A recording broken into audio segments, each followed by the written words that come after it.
ನಾವು ದೇವರನ್ನು ಸಿದ್ಧಾಗೋಣ.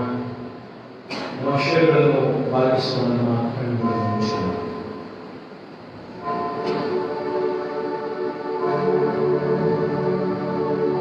ದೇವರ ಪುರುಷರ ಸನ್ನಿಧಾನದಲ್ಲಿ ನಾವಿದ್ದೇವೆ. ದೇವರ ಆಶೀರ್ವಾದಕ್ಕೂ ಪಡೆಯೋಣ. ದೇವರ ಆಶೀರ್ವಾದಕ್ಕೆ ನಾವು ಪಾತ್ರರಾಗುವ ಹಾಗೆ ನಮ್ಮನ್ನು ನಾವು ಸಿದ್ಧ ಮಾಡಿಕೊಳ್ಳೋಣ. ದೇವರು ನಮ್ಮಿಂದ ಶುಭತ್ವವನ್ನು ಬಯಸುವುದರಿಂದ ಆತನ ಹೃದಯವನ್ನು ಪರೀಕ್ಷಿಸಿ ನೋಡುವುದರಿಂದ ನಮ್ಮ ಹೃದಯ ಪುರಾಣದಿಂದ ಮನಪೂರ್ವಕವಾಗಿ ಆತನನ್ನು ಸ್ತುತಿಸಿ ಘನಪಡಿಸುವುದು.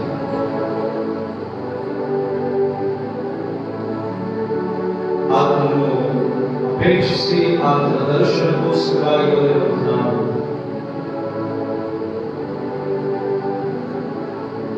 ಆತನ ದರ್ಶನದ ಮೂಲಕವಾಗಿ ಆರಾಧಿಸಿದ ನಂತರ ವಾಕ್ಯವನ್ನು ಕೇಳಿದರೆ ಆತನ ಮಾರ್ಗದಲ್ಲಿ ನಡೆಯುವಾಗ ಆತನ ತೋರಿಸುವಂತ ಸನ್ಮಾರ್ಗದಲ್ಲಿ ನಾವು ನೆಲೆಗೊಳ್ಳೋಣ. ಕ್ರಿಸ್ತನ ಮಹಿಮೆಗಾಗಿ ನಾವು ಜೀವಿಸಿ ಕ್ರಿಸ್ತನ ಮೂಲಕವಾಗಿ ನಾವು ನಮ್ಮ ಬದುಕನ್ನು ಆಶ್ರಯಿಸೋಣ. ಈ ನಿಟ್ಟಿನಲ್ಲಿ ಈ ಎಲ್ಲ ಆರಾಧನೆಯು ಸಹಾಯವನ್ನು ನಮ್ಮ ಜೀವನದ ರೂಪುಗೊಳ್ಳುವಿಕೆಗೆ ಸಹಾಯವನ್ನು ನಡೆಸುತ್ತದೆ. ತಂದೆ ಕುಮಾರ ಪವಿತ್ರಾತ್ಮನ ನಾಮದಲ್ಲಿ ನಮಗೆ ಆರಾಧನೆ ಆರಂಭ ಆಗಲಿ. ಬರುವ ಸಂಗೀತದಲ್ಲಿ 9ನೇ ಸಂಗೀತವನ್ನು ಮಾಡೋಣ. ಸಂಗೀತದಲ್ಲಿ 9ನೇ ಸಂಗೀತ ಶುದ್ಧ ಶುದ್ಧ ಶುದ್ಧ ಸರ್ವಶಕ್ತ ದೇವ ಹರ್ಷದಿಂದ ಮಾಡಿ ಕೊಂಡಾಡಿಕೊಳ್ಳುತ್ತದೆ. 9ನೇ ಸಂಗೀತವನ್ನು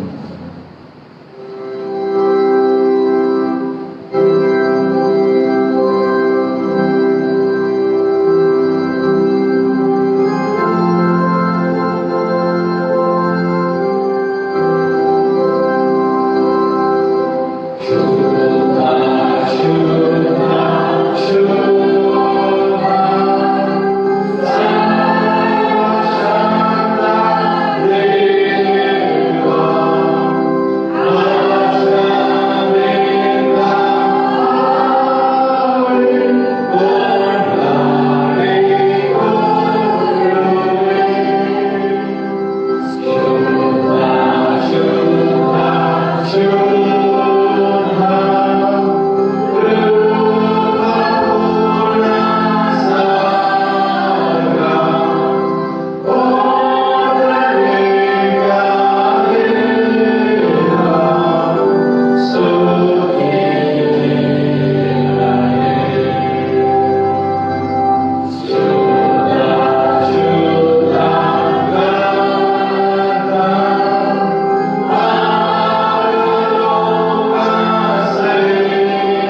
ಆ ವೇಳೆಯಲ್ಲಿ ಶಿಷ್ಯರು ಹೆಚ್ಚಿನ ಬಂದು ಪರಲೋಕ ರಾಜ್ಯದಲ್ಲಿ ಯಾವುದು ಹೆಚ್ಚಿನವನು ಎಂದು ಹೇಳಲು, ಆದರೆ ಚಿಕ್ಕ ಮಗುವನ್ನು ಹತ್ತಿರಕ್ಕೆ ಕರೆದು ಅವರ ನಡುವೆ ನಿಲ್ಲಿಸಿ ಅವರಿಗೆ, ನೀವು ತಿರುಗಿಕೊಂಡು ಚಿಕ್ಕ ಮಕ್ಕಳಂತೆ ಆಗದೆ ಹೋದರೆ ನೀವು ಪರಲೋಕ ರಾಜ್ಯದಲ್ಲಿ ಸೇರುವುದೇ ಇಲ್ಲವೆಂದು ನಿಮಗೆ ಸತ್ಯವಾಗಿ ಹೇಳುತ್ತೇನೆ. ಹೀಗಿರುವುದರಿಂದ ಯಾವನು ಈ ಚಿಕ್ಕ ಮಗುವಿನಂತೆ ತನ್ನನ್ನು ತಗ್ಗಿಸಿಕೊಳ್ಳುತ್ತಾನೋ ಅವನೇ ಪರಲೋಕ ರಾಜ್ಯದಲ್ಲಿ ಹೆಚ್ಚಿನವನು. ಇಲ್ಲದೆ ಯಾವನಾದರೂ ನನ್ನ ಹೆಸರಿನಲ್ಲಿ ಇಂಥ ಒಂದು ಚಿಕ್ಕ ಮಗುವನ್ನು ಸೇರಿಸಿಕೊಂಡರೆ ನನ್ನನ್ನು ಸೇರಿಸಿಕೊಂಡ ಹಾಗಾಯಿತು. ಆದರೆ ನನ್ನಲ್ಲಿ ನಂಬಿಕೆ ಇಡುವ ಈ ಚಿಕ್ಕವರಲ್ಲಿ ಒಬ್ಬನಿಗೆ ಯಾವನಾದರೂ ಅಡಿಯಾದರೆ ಅಂಥವನ ಕೊರಳಿಗೆ ಬೀಸುವ ಕಂದು ಕಟ್ಟಿ ಅವನನ್ನು ಆಳವಾದ ಸಮುದ್ರದಲ್ಲಿ ಮುಳುಗಿಸಿಕೊಡುವುದು ಅವನಿಗೆ ಹಿತವಾಗುವುದು. ತೊಡಕುಗಳು ಬರುವುದರಿಂದ ಒಬ್ಬ ಎಷ್ಟೋ ಕೇಳು ತೊಡಕುಗಳನ್ನು ಹೇಗಾದರೂ ಬರುವುದು. ಆದಾಗ್ಯೂ ಯಾವ ಮನುಷ್ಯನಿಂದ ತೊಡಕು ಬರುವುದೋ ಅವನ ಗತಿಯನ್ನು ಹೇಳಲಿ. ಹಾಗಾದರೆ ನಿನ್ನ ಕೈಯಾಗಲಿ ನಿನ್ನ ಕಾಲಾಗಲಿ ನಿನ್ನನ್ನು ಪಾಪದಲ್ಲಿ ಸಿಸುತ್ತಾದರೆ ಅದನ್ನು ಕಡೆದು ಬಿಸಾಡಿಬಿಡು. ಎರಡು ಕಾಲುಗಳವನಾಗಿದ್ದು ನಿತ್ಯವಾಗಿರುವ ಬೆಂಕಿಯಲ್ಲಿ ಹಾಕಿಕೊಳ್ಳುವುದಕ್ಕಿಂತ ಕೈ ಕಾಲು ಕಳೆದುಕೊಂಡವನಾಗಿ ಜೀವನದಲ್ಲಿ ಸೇರುವುದು ನಿನಗೆ ಉತ್ತಮ. ನಿನ್ನ ಕಣ್ಣು ನಿನ್ನನ್ನು ಪಾಪದಲ್ಲಿ ಸಿಕ್ಕಿಸುವುದಾದರೆ ಅದನ್ನು ಕಿತ್ತು ಬಿಸಾಡಿಬಿಡು. ಎರಡು ಕಣ್ಣುಳ್ಳವನಾಗಿದ್ದು ಅಗ್ನಿನರಕದಲ್ಲಿ ಹಾಕಿಸಿಕೊಳ್ಳುವುದಕ್ಕಿಂತ ಒಂದೇ ಕಣ್ಣುಳ್ಳವನಾಗಿ ಜೀವನದಲ್ಲಿ ಸೇರುವುದು ನಿನಗೆ ಉತ್ತಮ ಎಂದು ದೇವರುಗಳನ್ನು ಆಶೀರ್ವದಿಸಿ.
ಸಾಯಂಕಾಲದ ವೇಳೆಯಲ್ಲಿ ನಿನ್ನನ್ನು ಆರಾಧಿಸಲು, ನಿನ್ನ ವಾಕ್ಯವನ್ನು ಕೇಳಲು, ನಿನ್ನ ಸಹವಾಸಕ್ಕೆ, ನಿನ್ನ ಸನ್ನಿಧಾನಕ್ಕೆ ಬಂದಿದ್ದೇವೆ.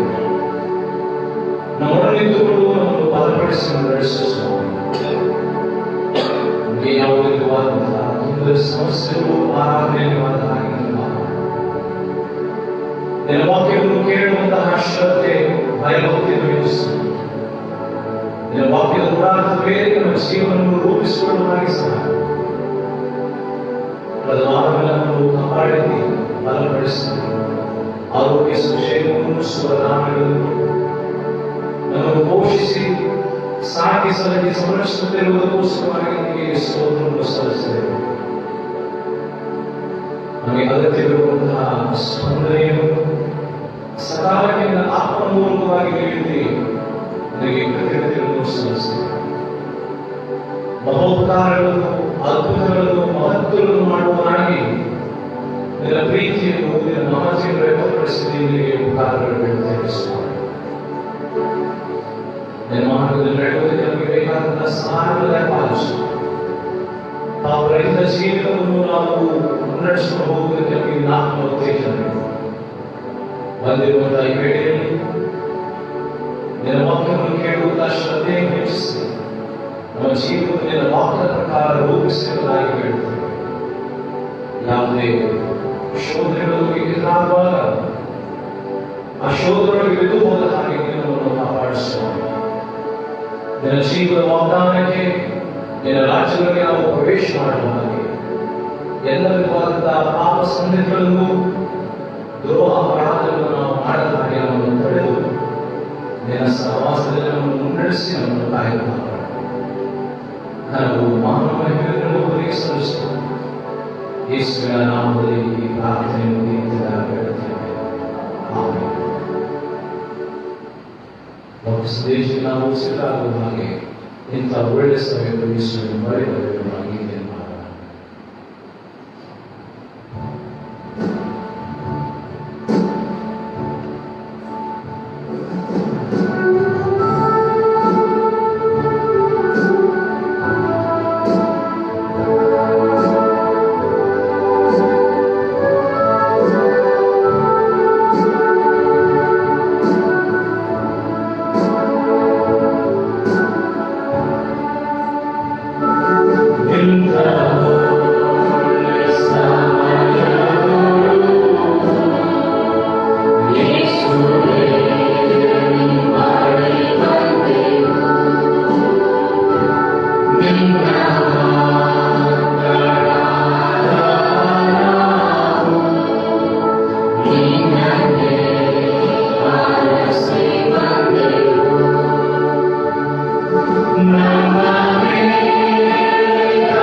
ಮಾನವರಿಗೆ ದೇವರನ್ನು ನೋಡಬೇಕಿಸುವ ಆಸೆ, ದೇವರ ರಾಜ್ಯದಲ್ಲಿ ಸೇರಬೇಕೆನ್ನುವಂತಹ ನಿರೀಕ್ಷೆ, ತವಕ ಇದು ಸಾಧಾರಣವಾಗಿ ಇದ್ದೇ ಯಾಕಂದ್ರೆ ನಮ್ಮನ್ನು ನಿರ್ಮಿಸಿದಂತ ದೇವರಾರು ನಮ್ಮ ದೇವರು ಹೇಗಿರುತ್ತಾರೆ, ಆ ದೇವರ ರಾಜ್ಯವಾದರೂ ಹೇಗಿದೆ ಎಂಬುದಾಗಿ ನಾವು ಆಲೋಚನೆ ಮಾಡ್ತೇವೆ ಅಥವಾ ಊಹೆ ಮಾಡಿಕೊಳ್ಳುತ್ತೇವೆ, ಕಲ್ಪನೆ ಮಾಡಿಕೊಳ್ಳುತ್ತೇವೆ.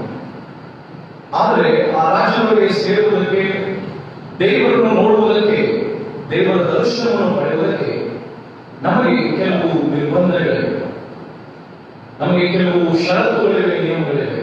ಆಗ ಮಾತ್ರ ಅದರಂತೆ ಜೀವಿಸಿದಾಗ ದೇವರ ದರ್ಶನ ನಮಗಾಗ್ತದೆ, ದೇವರ ರಾಜ್ಯದಲ್ಲಿ ನಾವು ಒಳಗಾಗ್ತೇವೆ, ದೇವರೊಂದಿಗೆ ನಾವು ಜೀವಿಸುವುದಕ್ಕೆ, ದೇವರ ಸಹವಾಸದಲ್ಲಿರುವುದಕ್ಕೆ ಸಾಧ್ಯವಾಗ್ತದೆ.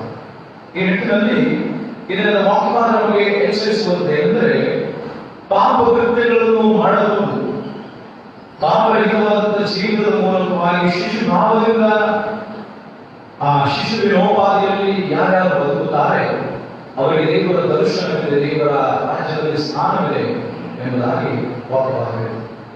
ಯೇಸು ಸ್ವಾಮಿ ತನ್ನ ಶಿಷ್ಯರಿಗೆ ಮತ್ತು ನೆಲೆಗೊಂಡಂತ ಎಲ್ಲ ಭಕ್ತ ಸಮುದಾಯಕ್ಕೆ ಆತನು ಬೋಧನೆ ಮಾಡುತ್ತಿರುವಾಗ ಆತನು ಹೇಳುವಂತಹ ಮಾತು ಏನೆಂದರೆ, ಯಾರು ದೇವರ ರಾಜ್ಯಕ್ಕೆ ಅಥವಾ ಪರಲೋಕ ರಾಜ್ಯಕ್ಕೆ ಸೇರಬಹುದು ಎಂಬುದಾಗಿ ಆಲೋಚಿಸುತ್ತಿರುವಂತವರಿಗೆ ಆತನು ಹೇಳುವಂತಹ ಮಾತು 3ನೇ ವರ್ಷದಲ್ಲಿ ಕೊಡಲ್ಪಟ್ಟಿರುವಂಥದ್ದು ಏನೆಂದರೆ, ನೀವು ತಿರುಗಿಕೊಂಡು ಚಿಕ್ಕ ಮಕ್ಕಳಂತೆ ಆಗದೆ ಹೋದರೆ ನೀವು ಪರಲೋಕ ರಾಜ್ಯದಲ್ಲಿ ಸೇರುವುದಿಲ್ಲ ಎಂಬುದಾಗಿ ಯೇಸು ಸ್ವಾಮಿ ಹೇಳಿದರು. ಆತನು ಯಾರನ್ನೋ ಉದಾಹರಣೆ ಕೊಡಲಿಲ್ಲ, ಬದಲಾಗಿ ಚಿಕ್ಕ ಮಕ್ಕಳನ್ನು, ಚಿಕ್ಕ ಮಗುವಿನಂತಹ ಸ್ವಭಾವವನ್ನು, ಚಿಕ್ಕ ಮಗುವಿನಂತಹ ಆ ಶಿಶುಭಾವ, ನೀವು ತಿರುಗಿಕೊಂಡು ಶಿಶುಭಾವವನ್ನು ಹೊಂದದೆ ಹೋದರೆ ಎಂಬುದಾಗಿ, ಶಿಶುಭಾವ ಎಂಬುದಾಗಿ ಹೇಳುವಾಗ ಶಿಶುಗಳು ಎಂಬುದಾಗಿ ನಾವು ಯಾರು ಹೇಳ್ತೇವೆ? ಎಷ್ಟು ವಯಸ್ಸಿನವರನ್ನು ನಾವು ಶಿಶುಗಳು ಎಂಬುದಾಗಿ, ಇನ್ಫ್ಯಾಂಟ್ ಎಂಬುದಾಗಿ ಆಂಗ್ಲ ಭಾಷೆ. ಶಿಶು ಎಷ್ಟು? 1 ವರ್ಷದವರೆಗ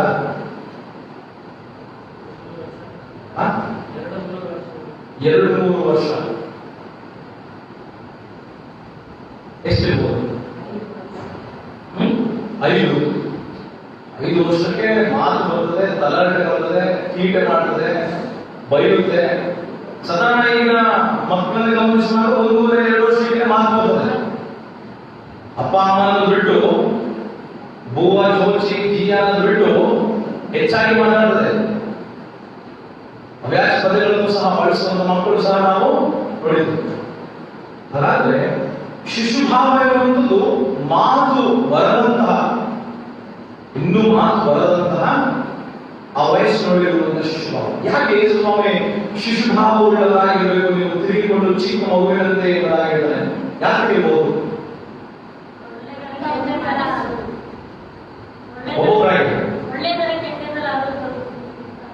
ಒಳ್ಳೆದರ ಕೆಟ್ಟದರ ಅರಿವು ಅರಿವು ಇದೆಯಾ ಇಲ್ವಾ? ಇಲ್ಲ. ಒಳ್ಳೆದರ ಕೆಟ್ಟದರ ಅರಿವು ಇಲ್ಲ. ಆಮೇಲೆ ಯಥಾರ್ಥ ಮನಸ್ಸಿದೆ. ಆಮೇಲೆ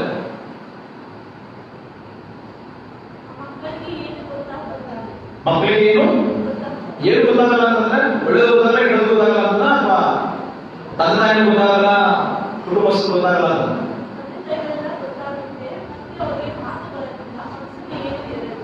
ಮನಸ್ಸಲ್ಲಿ ಏನಿರಲ್ಲ ಅಂದ್ರೆ ಕಲ್ಪನೆ ಇರ್ತದೆ, ಮುಖದಲ್ಲಿ ನಗು ಇರ್ತದೆ. ಯಾಕೆ ಶಿಶುಭಾವ ಹೇಳ್ತಾರೆ ಯೇಸು?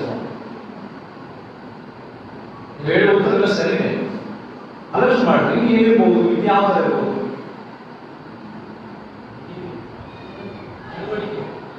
ತಿಳುವಳಿಕೆ ಇರುವುದಿಲ್ಲ, ನಡವಳಿಕೆ ಯಾರ ಹತ್ರ?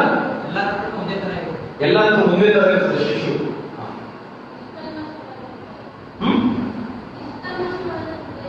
ನಿಷ್ಕಲ್ಮಶವಾದ ಹೃದಯ ಮಗುವಿಗೆ. ಆಮೇಲೆ ಇರಲಿ, ಎಲ್ಲವೂ ಸಹ ಸರಿಯೇ. ಶಿಶುಭಾವ, ಈಗ ದಾವಿದ ಏನ್ ಹೇಳ್ತಾನೆ? ಮಾತು ಗರ್ಭದಿಂದ ನಾನು ಹುಟ್ಟಿದ್ದರಿಂದ ನಾನು ಪಾಪ, ಮಾತು ಗರ್ಭದಿಂದ ನಾನು. ಹಾಗಾದ್ರೆ ಮಾನವರಲ್ಲಿ ಹುಟ್ಟಿದ ಎಲ್ಲರೂ ಸಹ ಪಾಪಿಗಳೇ, ದ್ರೋಹಿಗಳೇ. ಆದರೆ ಕ್ರಿಸ್ತನ ಮೂಲಕವಾಗಿ ನಾವು, ಆತನ ಮೂಲಕ ನಾವು ಪಾಪಗಳು ಪರಿಹರಿಸಲ್ಪಟ್ಟ ಕಾರಣ ಶಿಶುಭಾವ ಅಥವಾ ಚಿಕ್ಕ ಮಗು ಎಂಬುದಾಗಿ ಹೇಳುವಾಗ ನಮ್ಮಲ್ಲಿ ಯಾರು ಹೇಳಿದ್ದಾರೆ? ನಿಷ್ಕಲ್ಮಶವಾದಂತಹ ಹೃದಯ, ಕಪಟ ಇರಲ್ಲ. ಒಳ್ಳೆದರ ಕೆಟ್ಟಿದ್ರು ಅರಿವು ಇಲ್ಲದಿದ್ರು ಸಹ ಎಲ್ಲರೊಟ್ಟಿಗೆ ಬೆರೆಯುತ್ತದೆ ಮಗು. ಹೆಚ್ಚಾಗಿ ಬೆರೆಯುವುದು ತಂದೆಯೊಟ್ಟಿಗೆ, ತಾಯಿಯೊಟ್ಟಿಗೆ, ಅದರಲ್ಲೂ ತಾಯಿಯೊಟ್ಟಿಗೆ. ಆಮೇಲೆ ಕುಟುಂಬದ ಸದಸ್ಯರೊಟ್ಟಿಗೆ ತನ್ನ ದಿನವಳಿಕೆಯಲ್ಲಿ, ದಿನನಿತ್ಯವೂ ಯಾರೊಂದಿಗೆ ಮಾತನಾಡುತ್ತದೆ, ಯಾರೊಂದಿಗೆ ಒಡನಾಟ ಇರ್ತದೆ, ಬಾಂಧವ್ಯ ಇರ್ತದೆ, ಅವರೊಟ್ಟಿಗೆ ಹೆಚ್ಚಾಗಿ ಸಮಯ ಕಳೆಯುತ್ತೆ. ಮತ್ತು ಅದರಲ್ಲಿ ಯಾರಿಗೂ ಸಹ ಕೇಳು ಮಾಡುವ ಮನಸ್ಸಿರುವುದಿಲ್ಲ. ಮಗು ಕೇಳು ಮಾಡುವ ಮನಸ್ಸಿರುವುದು ಎಲ್ಲರಿಗೂ ಸಹ ಒಳ್ಳೆಯದು. ತಂದೆ ಹೇಳ್ತಾನೆ ಅಥವಾ ತಾಯಿ ಹೇಳ್ತಾನೆ ಅಂದ್ರೆ ಅವರೊಟ್ಟಿಗೆ ಹೋಗುವಂದ್ರೆ ಹೋಗ್ತದೆ, ಬಾ ಅಂದ್ರೆ ಬರ್ತದೆ, ಕೂತ್ಕೊಂಡ್ರೆ ಕೂತ್ಕೊಳ್ತದೆ, ನಿಂತ್ಕೊಂಡ್ರೆ ನಿಂತ್ಕೊಂಡ್ರೆ. ಎದುರು ಮಾತನಾಡಲ್ಲ, ಮಾತನ್ನು ಮೀರುವುದಿಲ್ಲ, ಮಾತಿಗೆ ವಿಧೇಯತೆ ತೋರುತ್ತದೆ. ಆಮೇಲೆ ಯಾವ ಕೇಳು ಹೋಗುವುದಿಲ್ಲ, ಯಾವ ಕೆಟ್ಟದ್ದನ್ನು ಮಾಡುವುದಿಲ್ಲ. ಮುಖ್ಯವಾಗಿ ಪಾಪ ಕೃತ್ಯಗಳಾದಂತಹ ಅನೇಕ ಈ ಲೋಕಕ್ಕೆ ಸಂಬಂಧಪಟ್ಟವರು ಯಾವುದು ಮಗುವಿನಲ್ಲಿ ಯಾವುದು ಇರುವುದಿಲ್ಲ. ಆದರೆ ಮಗುವಿನ ಮನಸ್ಸಿನೊಳಗೆ ಮನುಷ್ಯರು ತುಂಬುವುದು, ಅದು ತಂದೆ ಇರಬಹುದು, ತಾಯಿ ಇರಬಹುದು, ಕುಟುಂಬದ ಸದಸ್ಯರಿರಬಹುದು. ಆದರೆ ಮಗುವಿನ ಮನಸ್ಸಿನಲ್ಲಿ ಯಾವುದೇ ರೀತಿಯಾದಂತಹ ಪಾಪಮಯವಾದಂತಹ ಕಲ್ಮಶವಾದಂತಹ ದ್ರೋಹದ ಅಥವಾ ಕಪಟತನದ ಕೆಟ್ಟತನದ ಸಂಗತಿಗಳು ಮನೆ ಮಾಡಿಕೊಂಡಿರುವುದಿಲ್ಲ. ಮಗುವಿನ ಮನಸ್ಸು ಬಹಳ ವಿಶಾಲವಾಗಿ, ಯಥಾರ್ಥವಾಗಿ, ಹೃದಯವಂತಿಕೆಯಿಂದ ಕೂಡಿದಂತಹ ನಿರ್ಮಲವಾದಂತಹ ಮನಸ್ಸು, ಶುದ್ಧವಾದಂತಹ ಹೃದಯ ಮಗುವಿನದಾಗಿರ್ತದೆ. ಹಾಗಾಗಿ ನಾವು ವಯಸ್ಕರು ಅಥವಾ ವಯಸ್ಸಾದವರು ಅಥವಾ ಪ್ರಬುದ್ಧರು ಎನಿಸಿಕೊಳ್ಳುವವರು ಆ ರೀತಿಯಲ್ಲಿ ನಮ್ಮ ಮನಸ್ಸು, ನಮ್ಮ ನಡವಳಿಕೆ, ನಮ್ಮ ವ್ಯಕ್ತಿತ್ವ ಇರುವುದಾದರೆ ಮಾತ್ರ ನಾವು ಪರಲೋಕ ರಾಜ್ಯದಲ್ಲಿ ಸೇರುತ್ತೇವೆ ಎಂಬುದಾಗಿ ಹೇಳ್ತಾರೆ. ನೀವು ತಿರುಗಿಕೊಂಡು ಅಂದ್ರೆ ನಾವು ಪ್ರಬುದ್ಧರು ಎನಿಸಿಕೊಳ್ತೇವೆ, ದೊಡ್ಡವರೆಂಬುದಾಗಿ ಎನಿಸಿಕೊಳ್ತೇವೆ, ವಯಸ್ಕರೆಂಬುದಾಗಿ ಎನಿಸಿಕೊಳ್ತೇವೆ, ಹಿರಿಯರೆಂಬುದಾಗಿ ಎನಿಸಿಕೊಳ್ತೇವೆ.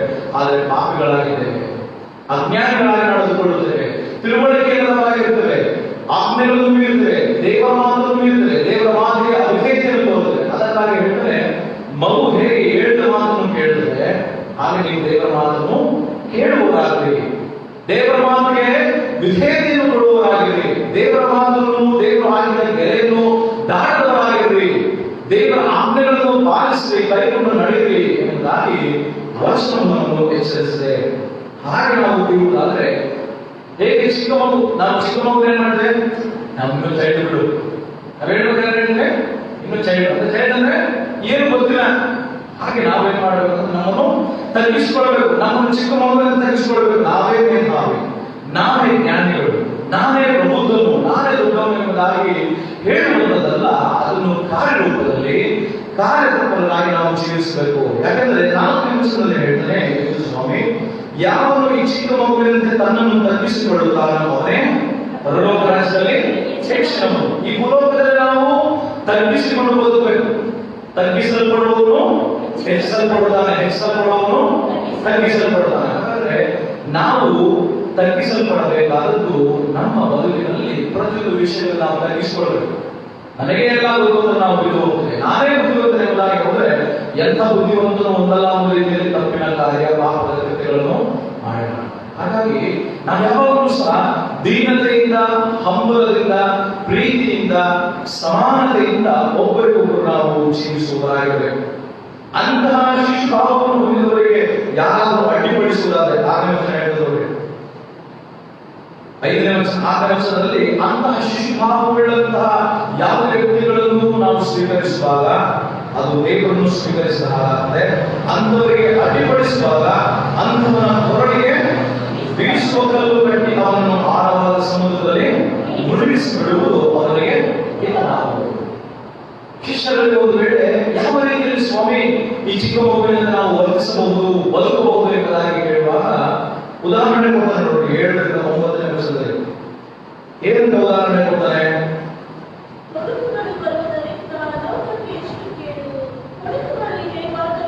ತೊಡಕುಗಳು ಹೇಗಾದರೂ ಬರುವುದು, ಪಾಪಕೃತ್ಯಗಳು, ಕೆಟ್ಟತನ ಅಥವಾ ಕೆಟ್ಟ ಸಂಗತಿಗಳು, ಕೆಟ್ಟ ಆಲೋಚನೆಗಳು ಹೇಗೆ ಬೇಕಾದರೂ ಬರಬಹುದು. ಆದಾಗ್ಯೂ ಯಾವ ಮನುಷ್ಯರಿಂದ ತೊಡಕು ಬರುತ್ತದೋ ಅವನ ಗತಿಯನ್ನು ಹೇಳಿರಿ. ಆದ್ರೆ ತೊಡಕುಗಳನ್ನು ಮಾಡುವಂತಹ ಮನುಷ್ಯರು ಅವರ ಗತಿಯನ್ನು ಏನು ಹೇಳಲಿ? ಏನಂತ ಹೇಳ್ತಾನೆ ಯೇಸು ಸ್ವಾಮಿ? ಹಾಗಾದ್ರೆ ಉದಾಹರಣೆ ಕೊಡ್ತಾನೆ. ಹಾಗಾದ್ರೆ ನಿನ್ನ ಕೈಯಾಗಲಿ ನಿನ್ನ ಕಾಲಾಗಲಿ ನಿನ್ನನ್ನು ಪಾಪದಲ್ಲಿ ಸಿಕ್ಕಿಸುವುದಾದರೆ ಅದನ್ನು ಕಡಿದು ಬಿಸಾಟು ಬಿಡುವುದಾಗಿ. ಹಾಗಾದ್ರೆ ನನ್ನ ಕೈ ಪಾಪ ಕೃತ್ಯಗಳಿಗೆ ಪ್ರೇರೇಪಿಸುವುದಾದ್ರೆ ನಾನೇನ್ ಮಾಡಬೇಕಂತ ನನ್ನ ಕೈಗಳನ್ನು ಏನ್ ಮಾಡಬೇಕು ನೋಡಿ, ಯಾರು ಮಾತಾಡೋದಿಲ್ಲ. ನನ್ನ ಕೈ ಪಾಪದಲ್ಲಿ ಸಿಕ್ಕಿಸುವುದಾದ್ರೆ ನಾನೇನ್ ಮಾಡಬೇಕು? ಅಲ್ಲಿ ಹೇಳಿದೆ ಕಡಿದು. ಎಷ್ಟು ಜನ ನಾವು ಕಡಿದು ಬಿಸಾಕಿ? ಪಾಪದ ಹುಟ್ಟು, ಪಾಪದ ಉಗಮ ಎಲ್ಲಿಂದ ಆಗ್ತದೆ? ಮೊದಲು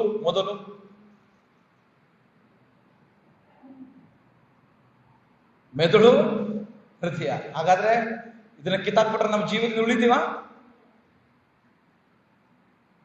ನಮ್ಮ ನಡಿಗೆ, ಕಾಲ್ನಡಿಗೆ, ನಮ್ಮ ಹೃದಯ, ನಮ್ಮ ತುಟಿಗಳು, ನಮ್ಮ ನಾಲಿಗೆ, ನಮ್ಮ ಪ್ರತಿಯೊಂದು ಅಂಗವನ್ನು ಸಹ ನಾವೇನ್ ಮಾಡ್ಬೇಕಾಗ್ತದೆ? ಹಾಗಾದ್ರೆ ಕಡಿದು ಬಿಸಾಡ್ತಾನೆ ಇರಬೇಕು. ಪ್ರತಿಯೊಂದು ಅಂಗಗಳು ಸಹ ಪಾಪದಲ್ಲಿ ತೊಡಗಿಸಿಕೊಂಡಿದೆ. ಪ್ರತಿಯೊಂದು ಅಂಗವೂ ಸಹ ಪಾಪಕ್ಕೆ ಅಧೀನವಾಗಿದೆ. ಹಾಗಾದ್ರೆ ಎಷ್ಟು ಹೇಳ್ತಾನೆ, ನಿನ್ನ ಕೈಯಾಗಲಿ ನಿನ್ನ ಕಾಲಾಗಲಿ ನಿನ್ನ ಪಾಪದಲ್ಲಿ ಸಿಕ್ಕಿಸುವುದಾದರೆ ಅದನ್ನು ಕಡಿದು ಬಿಸಾಡು. ಎರಡು ಕೈಯುಳ್ಳವನಾಗಿ ಎರಡು ಕಾಲುಳ್ಳವನಾಗಿ ನಿತ್ಯವಾಗಿರುವ ಬೆಂಕಿ ನರಕದಲ್ಲಿ ನೀನು ಬೀಳುವುದಕ್ಕಿಂತ ಗೆಹನ್ನ ಅಂದ್ರೆ ನಿತ್ಯ ನರಕಕ್ಕೆ, ಅಥವಾ ನೀನು ದೇವರಾಜ್ಯದಲ್ಲಿ ಸೇರದೆ ನರಕದಲ್ಲಿ ನೀನು ಎರಡು ಕೈಯುಳ್ಳವನಾಗಿ ಎರಡು ಕಾಲುಳ್ಳವನಾಗಿ ನೀನು ಬಿದ್ದು ಅದರಲ್ಲಿ ಸಾಯುವುದಕ್ಕಿಂತ ಎರಡು ಕೈ ಕಳಕೊಂಡವನಾಗಿ ಎರಡು ಕಾಲು ಕಳಕೊಂಡವನಾಗಿ ಅಥವಾ ಹೃದಯದ ಯಾವುದೊಂದು ಅಂಗವನ್ನು ಕಳಕೊಂಡು ಜೀವನದಲ್ಲಿ ಸೇರು, ಪರಲೋಕ ರಾಜ್ಯದಲ್ಲಿ ಸೇರು, ನಿನ್ನ ಜೀವ ಮಾಡಬಹುದಾಗಿ ಯೇಸು ಹೇಳ್ತಾರೆ. ಯಾಕಂದ್ರೆ ಈಗ ನಾವು ಯಾವ ಕೈ ಕಾಲುಗಳನ್ನು ಕಳೆದು ಹಾಕಿಲ್ಲ, ನಮ್ಮ ಹೃದಯ ನಮ್ಮ ಮನಸ್ಸನ್ನು ತೆಗೆದು ಹಾಕಿ ಕಳೆದು ಹಾಕಿಲ್ಲ. ಯಾಕಂದ್ರೆ ನಾವೇನ್ ಮಾಡ್ತೇವೆ, ಕೆಳಗೆ ಬಿದ್ದು ಮೀಸೆ ಮಣ್ಣಾಗಿಲ್ಲ ಎಂಬುದಾಗಿ ನಾವು ಜೀವಿಸ್ತಾ ಇದ್ದೇವೆ. ನಾವು ಯಾರು ಸಹ ಪಾಪಿಗಳಲ್ಲ, ನಾವು ಯಾರು ಸಹ ದ್ರೋಹಿಗಳಲ್ಲ, ನಾವು ಯಾರು ಸಹ ಕೆಟ್ಟವರಲ್ಲ ಎಂಬುದಾಗಿ ಹೇಳ್ತಾರೆ. ಆದ್ರೆ ಒಂದು ದಿನ ಬರುತ್ತೆ, ನ್ಯಾಯ ತೀರ್ಪಿನ ದಿನ. ಒಂದು ದಿನವಿದೆ, ಕರ್ತನ ದಿನ. ಆ ದಿನದಲ್ಲಿ ನನ್ನ ಕೈ ಎಷ್ಟು ಪಾಪ ಮಾಡಿದೆ, ನನ್ನ ಕಾಲು ಎಷ್ಟು ಪಾಪ ಮಾಡಿದೆ, ನನ್ನ ನಾಲಿಗೆ, ನನ್ನ ತುಟಿಗಳು, ನನ್ನ ಹೃದಯ, ನನ್ನ ಮನಸ್ಸು ಎಷ್ಟು ಪಾಪಕೃತ್ಯಗಳಲ್ಲಿ ತೊಡಗಿಸಿಕೊಂಡಿದೆ ಎಂಬುದಾಗಿ ಲೆಕ್ಕವನ್ನು ಒಪ್ಪಿಸುವಂತ ದಿನ ಬರುತ್ತದೆ. ಪ್ರಕಟಣೆಯ ಗ್ರಂಥ 20ನೇ ಅಧ್ಯಾಯ, ಪ್ರಕಟಣೆಯ ಗ್ರಂಥ 20ನೇ ಅಧ್ಯಾಯ 13ನೇ ವಚನ. ಪ್ರಕಟಣೆ 20:13.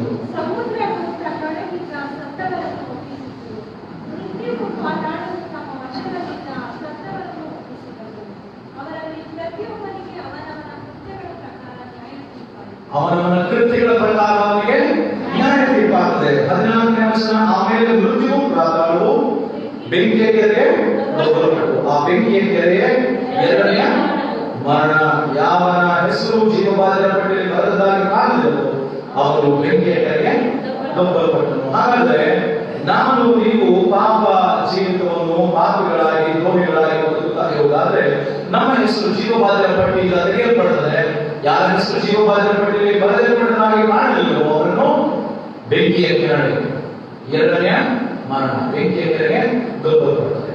ಹಾಗಾದ್ರೆ ಪಾಪವನ್ನು ಪ್ರೇರೇಪಿಸುವಂತ, ಪಾಪಿಗಳಾಗಿ ಬದುಕುವುದಕ್ಕೆ ಪ್ರೇರೇಪಣೆಯನ್ನು ಮತ್ತು ಪ್ರಚೋದನೆ ನೀಡುವಂತ ಪ್ರತಿಯೊಬ್ಬರ ಸಂಗಡ ನಾವೇನ್ ಮಾಡಬೇಕಂದ್ರೆ ದೂರವಾಗಬೇಕು. ಯಾಕಂದ್ರೆ ಪಾಪಿಗಳಾಗಿ ನಾವು ಯಾರನ್ನು ಪ್ರೇರೇಪಿಸುವುದಾದರೂ ಸಹ ಅಂಥವನ್ನ ತೊರಡೆಗೆ ಬೀಸುವಂತಲ್ಲೂ ಕಟ್ಟಿ ಅವರನ್ನು ಆಳವಾದ ಸಮುದ್ರದಲ್ಲಿ ಮುಳುಗಿಸಿ ಬಿಡುವುದಕ್ಕೆ ದೇವರು ಶಕ್ತನಾಗಿದ್ದಾನೆ.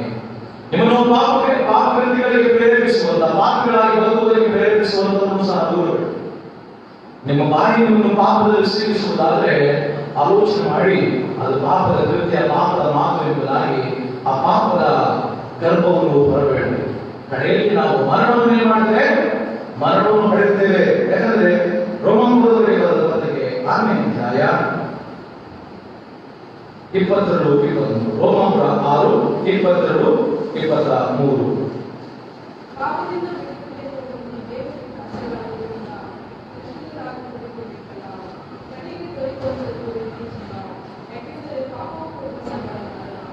ಪಾಪವು ಕೊಡುವ ಸಂಬಳ ಮರಣ. ದೇವರ ವಿಶ್ಲೇಷಣೆಯಲ್ಲೂ ನಿತ್ಯ ಜೀವ. ನಾವು ನಿತ್ಯ ಜೀವವನ್ನು ಬಯಸ್ತಾ ಇದ್ದೇವೆ, ಸ್ವರ್ಗವನ್ನು ಬಯಸ್ತಾ ಇದ್ದೇವೆ. ನಾವು ದೇವರ ರಾಜ್ಯದಲ್ಲಿ ನಾವು ಪಾಲುದಾರಿಕೆಯನ್ನು ತೆಗೆದುಕೊಳ್ಳಬೇಕೆಂಬುದಾಗಿ ಬಯಸ್ತಾ ಇದ್ದೇವೆ. ಹಾಗಾದ್ರೆ ಪಾಪವು ಕೊಡುವಂತ ಸಂಬಳ ಮರಣಕ್ಕಾಗಿ ನಾವು ತವಕ ಪಡಬಾರದು, ಜೀವಿಸಬಾರದು, ನಮ್ಮ ಮಾರ್ಗವನ್ನು ಆ ರೀತಿಯಲ್ಲಿ ಇರಿಸಿಕೊಳ್ಳಬಾರದು. ಯಾಕಂದ್ರೆ ಪಾಪದ ಮೂಲಕವಾಗಿ ನಾವು ಮರಣವನ್ನು ಒಪ್ಪುತ್ತೇವೆ, ಎರಡನೆಯ ಬೆಂಕಿಯ ಕೆರೆಗೆ ಬಿದ್ದು ಹೋಗುತ್ತೇವೆ. ಹಾಗಾಗಿ ಪ್ರಸಂಗಿ ಹೇಳ್ತಾನೆ 5ನೇ ಅಧ್ಯಾಯ, ಪ್ರಸಂಗಿ 6ನೇ ವಚನ. ಪ್ರಸಂಗಿ 5:6ನೇ ವಚನ. ನಿನ್ನ ಬಾಯಿಯನ್ನು ಪಾಪಕ್ಕೆ ಗುರಿ ಮಾಡದಂತೆ ನೋಡಿಕೊ, ಇದು ಅಜಾಗೃತಿಯಿಂದ ಆಯಿತೆಂದು ದೂತರ ಮುಂದೆ ಹೇಳಬೇಡ. ದೇವರಿಂದ ಮಾತಿಗೆ ರೋಷಗೊಂಡು ನಿನ್ನ ಕೈಗೆಲಸವನ್ನು ಏಕೆ ನಮ್ಮ ಕೈಗೆಲಸಗಳು, ನಮ್ಮ ಆಲೋಚನೆಗಳು, ನಮ್ಮ ಯೋಚನೆಗಳು ಫಲ ಕಾಣದಿದ್ದರೆ, ಸಫಲವಾಗಿ ಯಶಸ್ಸನ್ನು ಕಾಣದಿದ್ದರೆ ನಾವು ಪಾಪದಲ್ಲಿ ಇನ್ನೂ ಇದ್ದೇವೆ, ಪಾಪ ಕೃತ್ಯಗಳಲ್ಲಿ ನಾವು ಇನ್ನೂ ತೊಡಗಿಸಿಕೊಂಡಿದ್ದೇವೆ. ಹಾಗಾಗಿ ದೇವರ ಕೋಪ ನಮ್ಮ ಮೇಲಿದೆ, ದೇವರ ರೋಷ ನಮ್ಮ ಮೇಲಿದೆ, ದೇವರ ರೌದ್ರ ನಮ್ಮ ಮೇಲೆ ಇರುವುದರಿಂದ ನಮ್ಮ ಕಾರ್ಯಗಳು ಕೈಗೂಡುತ್ತಿಲ್ಲ, ನಮ್ಮ ಕೆಲಸ ಕಾರ್ಯಗಳು ಸಫಲತೆಯಿಂದ ನೆರವೇರುತ್ತಿಲ್ಲ, ನಮ್ಮ ಹೋಗುವ ದಾರಿಯಲ್ಲಿ ಅನೇಕ ಶೋಧನೆಗಳು ಇಕ್ಕಟ್ಟು ಬರುವಂತವುಗಳಾಗಿವೆ. ಒಮ್ಮೊಮ್ಮೆ ನಾವು ಒಳ್ಳೆತನದಲ್ಲಿರುವಾಗಲೂ ಸಹ ಶೋಧನೆಗಳು, ಕಷ್ಟಗಳು ಎದುರಾಗ್ತದೆ. ನಾವು ಪಾಪದಲ್ಲಿ ಬೀಳುವುದಕ್ಕೆ, ಪಾಪ ಕೃತ್ಯಗಳಲ್ಲಿ ಇರುವುದಕ್ಕೆ ಮತ್ತು ಪಾಪ ಕೃತ್ಯಗಳನ್ನು ಮಾಡುವುದಕ್ಕೆ ಇಲ್ಲ.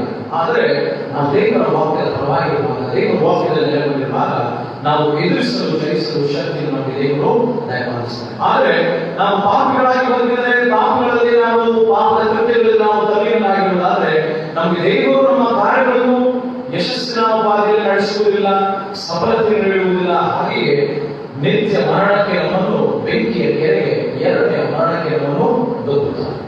ಈ ಎಲ್ಲ ನಮ್ಮ ಈ ಜೀವಿತದಲ್ಲಿಯೂ ಸಹ ನಾವು ಮರಣವನ್ನು ಹೊಂದ ನಂತರ ಕಡೆಯಲ್ಲಿ ಸಿಗುವ ನಿತ್ಯ ಜೀವಕ್ಕೆ ನಾವು ಒಳಗಾದರೆ ನಾವು ಸದಾಕಾಲವು ನಿತ್ಯ ನರಕದಲ್ಲಿ ಬೀಳಬೇಕೆನ್ನುವಂತಹ ಆಲೋಚನೆಯಿಂದ ನಮ್ಮ ಪಾಪಗಳು ನಮ್ಮನ್ನು ಆ ಮಾರ್ಗದಲ್ಲಿ ನಡೆಸಬೇಕು ಪ್ರೇರೇಪಿಸುತ್ತದೆ. ಹಾಗಾಗಿ ವಾಗ್ದಾನವು ನಮಗೆ ಎಚ್ಚರಿಸುವಂತಹ ಈ ನಿಟ್ಟಿನಲ್ಲಿ ನಾವು ಬದುಕುವಂಥದ್ದು ಬಹಳ ಅವಶ್ಯ. ಯಾಕಂದ್ರೆ 9ನೇ ವಚನ ಹೇಳಿದ ಮತ್ತಾಯ 18:9, ನಿನ್ನ ಕಣ್ಣುಗಳನ್ನು ಪಾಪದಲ್ಲಿ ಸಿಕ್ಕಿಸುವುದಾದರೆ ಅದನ್ನು ಹಿಂತಿರುಗಿಸಾಡಬೇಡು. 2 ಕಣ್ಣುಳ್ಳವನಾಗಿದ್ದು ಅಗ್ನಿ ನರಕದಲ್ಲಿ ಹಾಕಿಸಿಕೊಳ್ಳುವುದಕ್ಕಿಂತ ಒಂದೇ ಕಣ್ಣುಳ್ಳವನಾಗಿದ್ದು ಜೀವನದಲ್ಲಿ ಸೇರುವುದು ನಿನಗೆ ಉತ್ತಮ. ಹಾಗಾದ್ರೆ ನಾವು ಏನನ್ನು ಬಿಡುತ್ತೇವೆ ಅದನ್ನ ಕೊಯ್ಯಬೇಕಾಗುತ್ತೆ. ಹಾಗಾದ್ರೆ ನಾವು ಪಾಪವನ್ನು ಬಿಟ್ಟಿದ್ರೆ, ಮರಣವನ್ನು ಕೊಯ್ದರೆ, ಒಳ್ಳೆಯದು ನೀತಿವಂತಿಕೆಗೆ ದಾಸರಾಗಿರುವುದಾದ್ರೆ ನಿತ್ಯ ಜೀವವನ್ನು ಕೊಯ್ಯುತ್ತೆ. ದೇವರ ಮಾರ್ಗದಲ್ಲಿರುವವರು ದೇವರ ರಾಜ್ಯದಲ್ಲಿ ಪಾಲುದಾರಿಕೆ ಹೊಂದುತ್ತಾರೆ, ಸೈತಾನ ಮಾರ್ಗದಲ್ಲಿರುವವರು ಸೈತಾನ ರಾಜ್ಯದಲ್ಲಿ ಪಾಲುದಾರಿಕೆಯನ್ನು ಹೊಂದುವರಾಗಿರುತ್ತಾರೆ. ನಮ್ಮ ಬದುಕು ಕ್ರಿಸ್ತನ ಮೂಲಕವಾಗಿ ಪಾಪಗಳಿಂದ ಬಿಡುಗಡೆಯನ್ನು ಹೊಂದಿದಂತ ಜೀವಿತವಾದ್ದರಿಂದ ನಾವು ಯಾವಾಗಲೂ ಸಹ ಕ್ರಿಸ್ತನ ಮೂಲಕವಾಗಿ ಬಿಡುಗಡೆಯನ್ನು ಹೊಂದವರು, ಕ್ರಿಸ್ತನಿಂದ ನಾವು ಪಾಪಗಳಿಂದ, ದ್ರೋಹಗಳಿಂದ ಬಂಧಿತರಾಗಿರುವ ಎಲ್ಲ ಸಂಕೋಲೆಗಳಿಂದ ನಾವು ಬಿಡುಗಡೆಯ ವಿಮೋಚನೆಯನ್ನು ಹೊಂದಿದ ನಂತರ ನಾವಿನ್ನೂ ಪಾಪಿಗಳಾಗಿ ಪಾಪಕ್ಕೆ ದಾಸರಾಗಿರದೆ ನೀತಿವಂತರಾಗಿ ಕ್ರಿಸ್ತನಿಗೆ ದಾಸರಾಗಿರುವುದು ಒಳ್ಳೆಯದು. ಯಾಕಂದ್ರೆ ನಾವು ಕ್ರಿಸ್ತನವರೆಂಬುದಾಗಿ ಬೆಳೆದುಕೊಂಡಿದ್ದಾಗ, ಕ್ರಿಸ್ತನವರೆಂಬುದಾಗಿ ನಾವು ಆತನನ್ನು ಸೇವಿಸುವಾಗ, ಕ್ರಿಸ್ತನ ಮಕ್ಕಳು, ಶಿಷ್ಯರು, ಅನುಯಾಯಿಗಳಾಗಿರುವಾಗ ಕ್ರಿಸ್ತನಂತೆ ನಾವು ಇರಬೇಕಿಲ್ಲ. ಕ್ರಿಸ್ತನಲ್ಲದಂತಹ, ಕ್ರಿಸ್ತನ ಮಾತುಗಳಿಗೆ ಅವಿಧೇಯತೆಯನ್ನು ತೋರುವಂತಹ ಕ್ರಿಸ್ತನ ಮಾತುಗಳನ್ನು ನಾವು ಬಿಡುಗಡೆಯಾಗಿ ನಮ್ಮ ಆಲೋಚನೆಗಳಂತೆ ಸೈತಾನನಿಗೆ ದಾಸರಾಗಿರುವುದು ಸರಿಯಿಲ್ಲ. ಸೈತಾನನಿಗೆ ದಾಸರಾಗಿ ಸೈತಾನ ಮಾರ್ಗದಲ್ಲಿ ನಡೆಯುವುದಾದರೆ ದೇವರ ಯಾವುದೇ ದರ್ಶನ, ದೇವರ ರಾಜ್ಯಕ್ಕೆ ನಾವು ಸೇರುವಂತಹ ಅವಕಾಶ ನಮಗೆ ಇರುವುದಿಲ್ಲ. ನಾವು ಪಾಪಿಗಳಾಗಿ ಸತ್ತು ಹೋದರೆ ನಾವು ಪರದೇಶಕ್ಕಾಗಲಿ ಸ್ವರ್ಗಕ್ಕಾಗಲಿ ದೇವರ ರಾಜ್ಯಕ್ಕಾಗಲಿ ಹೋಗುವುದಕ್ಕೆ ಸಾಧ್ಯ. ನಾವು ಒಳ್ಳೆಯವರಾಗಿ ನೀತಿವಂತರಾಗಿ ಕ್ರಿಸ್ತನಂತೆ ನಾವು ಜೀವಿಸುವಾಗ ದೇವರ ರಾಜ್ಯಕ್ಕೆ ಸೇರುತ್ತೇವೆ. ನಮಗೆ ಪಾಪ ಕೃತ್ಯಕ್ಕೆ ಅಡ್ಡಿಯಾಗುವಂತಹ ಪ್ರತಿಯೊಂದು ನಾವು ತೆಗೆದು ಹಾಕಬೇಕು. ನಾವು ನಿಜಕ್ಕೂ ಒಂದು ವೇಳೆ ಕ್ರಿಸ್ತನ ಮಕ್ಕಳೇ ಆಗಿರುವುದಾದ್ರೆ, ಕ್ರಿಸ್ತನ ಶಿಷ್ಯರುಗಳೇ ಆಗಿರುವುದಾದ್ರೆ ಪಾಪಕ್ಕೆ ಎಡೆ ಮಾಡಿಕೊಡುವಂತಹ, ಪಾಪಕ್ಕೆ ಪ್ರೇರೇಪಿಸುವಂತಹ ಪ್ರತಿಯೊಂದು ಸಂಗತಿಗಳನ್ನು ದೂರ ಬಿಡುವಂತವರು ನಾವಾಗಿದ್ದೇವೆ.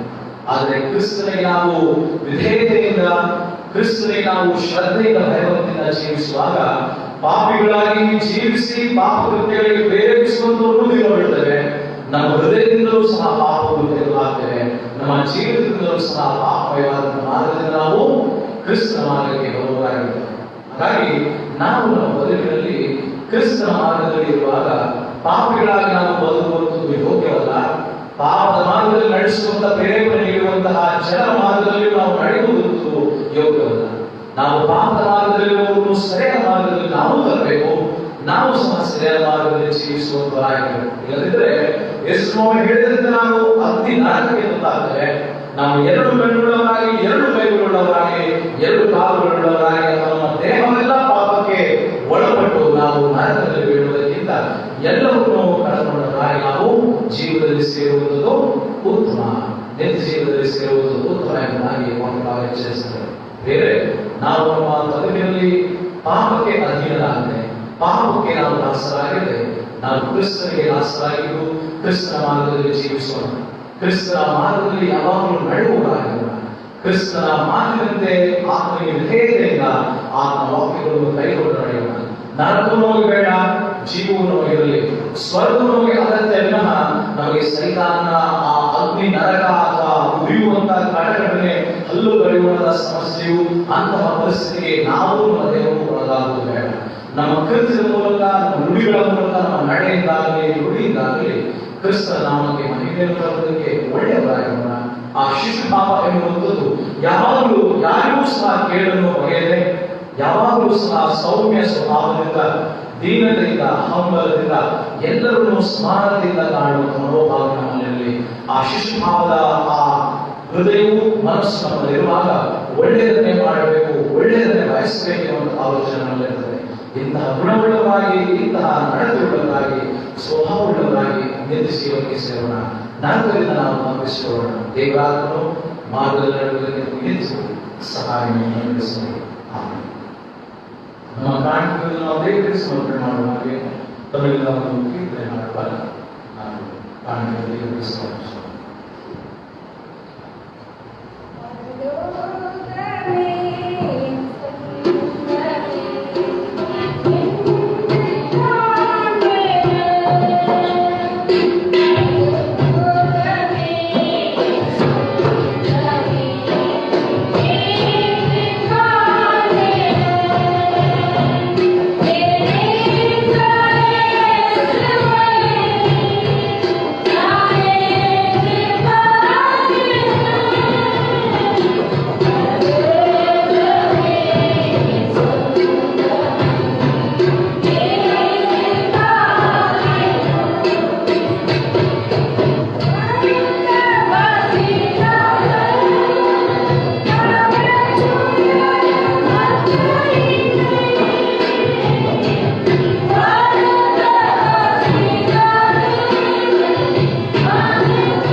ಎಲ್ಲ ಒಳ್ಳೆಯ ವರದಾನಗಳ ಮೂಲಗಳಿಗೆ ಕಾರಣನಾಗಿರುವ ಸ್ವರ್ಗೀಯತೆಯನ್ನು ನಾವು